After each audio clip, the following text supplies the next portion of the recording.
אחים יקרים, צריך לדעת שבפורים יורד אור גדול מאוד, אור אדיר. כותב הרבי מקומרנה, צדיק יסוד עולם, בקונטרס מותר השקלים. דע שבימי הפורים יכול לעלות נשמה קטנה לאחד של צדיק מופלא בלי שום מעכב. וכן רואים כל התפילות לכתר בלי עיכוב.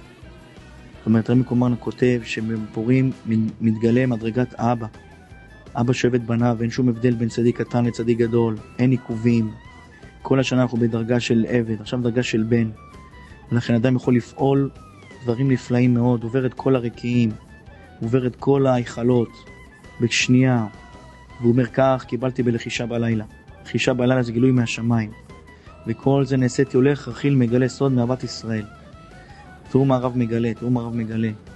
מובא בספר סגולות ישראל, עוד פ' סעיף קטן ד', קיבלתי מגדול לסגור הפורים, להשכים בבוקר, לרבות בתפילה, בבקשה, לפני השם יתברך, על כל דבר, בני, חיי ומזונה, לבקש על בנים, על חיים, על המזונות, ועל שאר דברים, ועל קרוביו, ובאותו יום הוא עת רצון מאוד, וכל העולמות המה בשמחה וברצון, ועל זה אמרו בירושלמי, פרק א' הלכה ד' במגילה, כל הפושט ידו נותנים לו, וכך מקובל מהבעל שם טוב, מה זה כל הפושט ידו נותנים לו? כל מי שמבקש נותנים לו מה הוא צריך, מה שהוא רוצה, זיווג, שפע, הצלחה, יישוב דעת, שמחה, בנים, ילדים צדיקים. בספר אמרי נועם לרב מאיר הורוביץ, כותב בפורים מ"ב, שמימי פורים הקדוש ברוך הוא משלם רצון כל אחד מישראל למלות משאלותיו. היות שעם ישראל קיבלו את התורה מרצון, כך כתוב בשבת דף פ"ח, גזר מלכו של עולם על כל רב ביתו לעשות כרצון איש ואיש, להשיב רצון כל אחד מישראל לטובה. יש שמחה בכל העולמות, יש שמחה בכל העולמות. הדברי שמואל כותב, הרב שמואל ונברג, אחד מגדולי החסידות, הוא כותב, אנחנו רואים בפיוט, גם חרבונה זכור לטוב. זה היה אליהו הנביא, אבל מה הסוד? שגם מישהו בחורבן, גם מישהו נפל, גם מישהו ירוד, גם מישהו חושב שהוא לא טוב, גם מישהו שהוא היה החיים שלו הרוסים.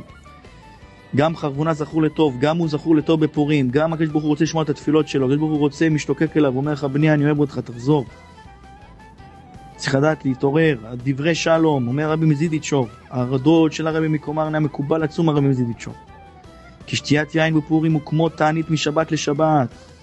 אתם יודעים מי זה הצדיק הזה, אם הוא אומר דבר כזה זה מביא לרעיון. רבי מזידיצ'וב כותב ששתיית יין בפורים, אדם שותה, מדבר דברי תורה, דבוק בשם, חושב רק על השם ברוך הוא, זה כאילו תמיד מיום ליום. ובזכר עוד כמה ספרים בספר חזות מובא, כי בשתי היין מתעורר בת קול לכל יהודי ויהודי ואומר לה מה שאלתך וינתן לך, מה אתה רוצה, תבקש.